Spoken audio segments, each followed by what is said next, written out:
Good morning, class 8.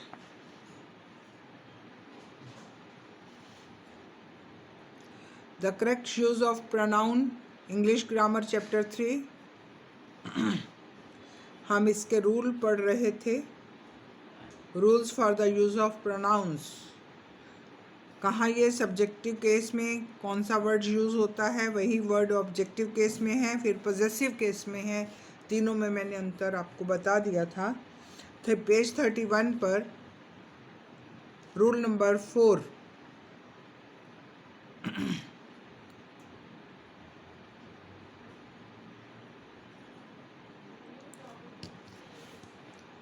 The object of a verb or a preposition should be in the objective case. The object of a verb or a preposition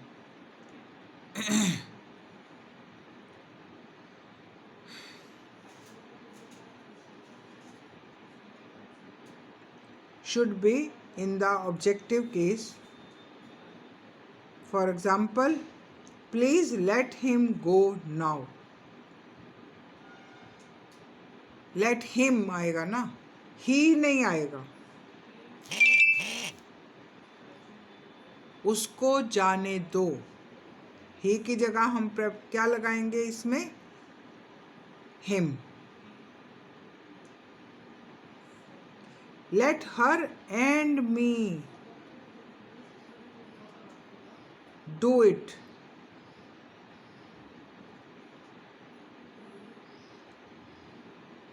Let her, लड़की के लिए बोला गया. she नहीं लिखेंगे, जैसे he नहीं लिखा ऐसे she भी नहीं आएगा, तो प्रोनाउन आएगा. Let her and me do it, not she and I.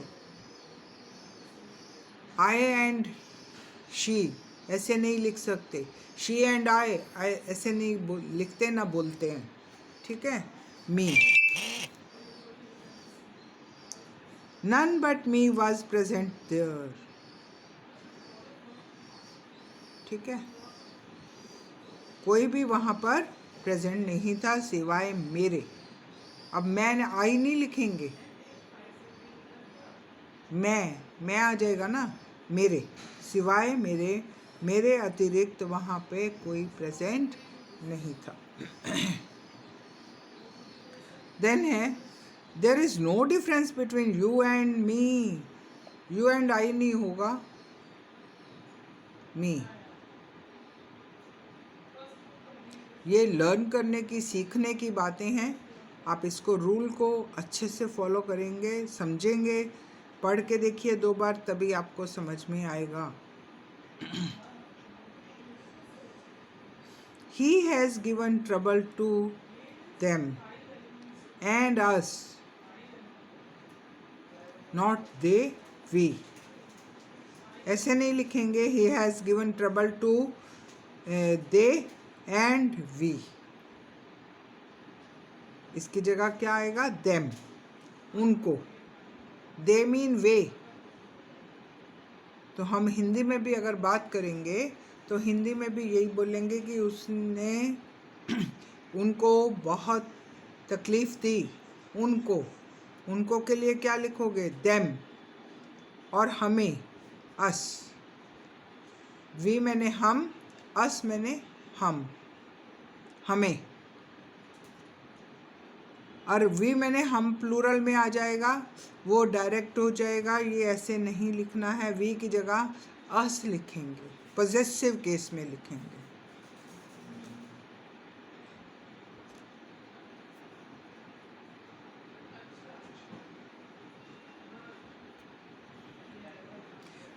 Six number, you are taller than मी.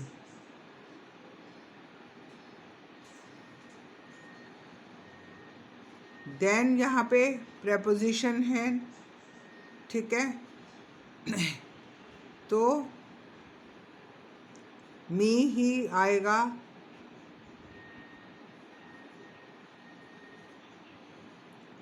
और you are taller than I am. अगर आई एम लगा रहे हो तो ये कंजंक्शन हो जाएगा। आप इतने कन्फ्यूजन में नहीं रहना, आप ऊपर वाला ही समझिए। You are taller than me, तो मी की जगह आई का यूज़ हम नहीं करेंगे।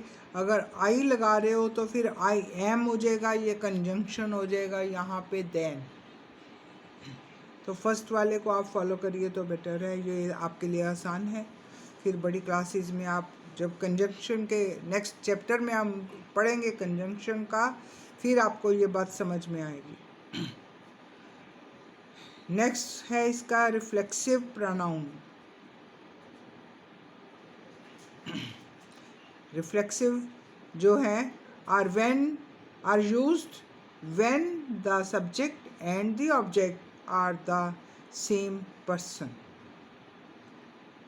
जिसमें सब्जेक्ट और ऑब्जेक्ट दोनों एक ही व्यक्ति हैं, तो उसमें ये रिफ्लेक्सिव प्रोनाउन यूज़ होता है। I do my work, I do my work, तो दोनों काम मेरे ही है ना, मैं ही बोल रहा हूँ, अपने काम के लिए बोल रहा हूँ, माई सेल्फ। ठीक है, my work, myself.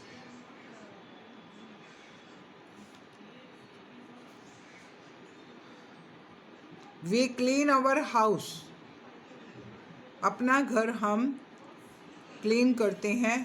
Our sales, अपने आप करते हैं। अब समझ में आ रही है आपको कि जहाँ पर सब्जेक्ट भी ऑब्जेक्ट भी एक ही व्यक्ति है, उसके लिए यहाँ पर ये वाले वर्ड्स यूज़, ये वाले पॉजेसिव नाउन यूज़ होते हैं। Myself, ourselves, yourself, your selves.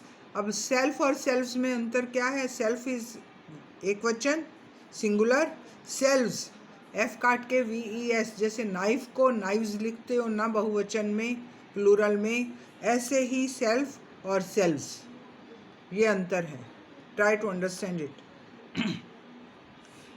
Himself, itself, themselves plural हो गया, देमसेल्व्स। देमसेल्फ कभी नहीं होगा, देम ऑलरेडी इज प्लूरल। ठीक है।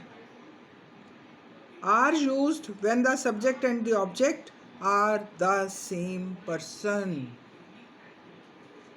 ठीक है जी। आगे एग्जाम्पल भी दिया गया है। We helped ourselves, she has hurt herself, अपने को ही उसने चोट पहुंचाई। The child burnt itself. ठीक है। देन रूल नंबर 5,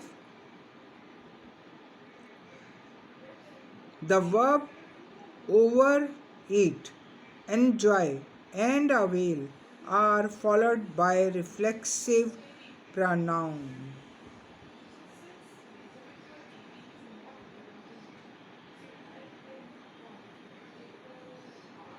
ठीक है, ये जो 3 वर्ड हैं ये भी रिफ्लेक्सिव प्रोनाउन के लिए ही यूज़ होते हैं। रिफ्लेक्सिव का आप मीनिंग समझ चुके हैं आप कि जिस सब्जेक्ट ऑब्जेक्ट सेम होते हैं, सेम पर्सन होता है, उसके लिए रिफ्लेक्सिव प्रोनाउन होता है। I do myself, they do themselves. समझ गए? तो ये इनमें तीनों वर्ड यूज़ होंगे। वी एन्जॉयड आवर सेल्स, हमने अपने आप मज़ा किया, आनंद लिया। ही ओवर एट हिमसेल्फ, उसने खुद ही ज़रूरत से ज़्यादा खाया। एंड फेल इल, खाएंगे तो हम खुद ही ना, तो overate himself. You should avail yourself of this chance, ये चांस तुम्हें अपने आप लेना चाहिए। आज इतना ही करेंगे, कल इसको कंटिन्यू करेंगे हम। ठीक है, थैंक यू क्लास। और ये रूल अच्छे से पढ़ेंगे तभी आपको सही सेंटेंस बनाने में हेल्प होगी। Thank you.